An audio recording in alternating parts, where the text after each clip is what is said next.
So it was a life-defining moment for me when I discovered I could actually animate any static logo in Adobe After Effects, even if I wasn't the person that sketched out the initial static design. Just take a look at the style of this. Just take a look at the style of animating a static textile logo. For you to animate any logo in Adobe After Effects, most especially the static ones, I will advise you to stay with me till the end of the process for you to understand the process better. After you introduce the logo to your project composition, go to the layer option and click on Auto Trace. Thereafter, you change the tolerance to 4. Immediately after, you move to the effects option and click on Generate, and you branch out to Stroke. Make sure you check the All Mask option. And for the brush size, you can adjust it to whichever figure you are okay with. But in this context, it's always advisable to play around 6 and 15. I mean, between figure 6 and 15. You can choose any value you are comfortable with. But for the brush hardness, you can scale it up to like maybe 100 and let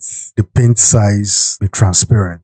For the color, you are free to choose any color you like. Lastly, you can set a keyframe for the stroke. Thereby, how can you set a keyframe for the stroke? You go to the beginning of the timeline and you set your keyframe to 0. Thereafter, you move to the end of the project timeline and you set your keyframe to 100. Thereafter, you duplicate the logo and you set the logo to original image. Don't forget to adjust the duplicated file on the timeline by moving this way before you proceed. Finally, on the same newly duplicated file, make sure you set the range for the opacity by moving to the beginning of the timeline and set your keyframe to 0. And thereafter, you move to the end of that same timeline and set your keyframe to 100. And there you have it. This process is extremely simple, and I believe you should be able to reciprocate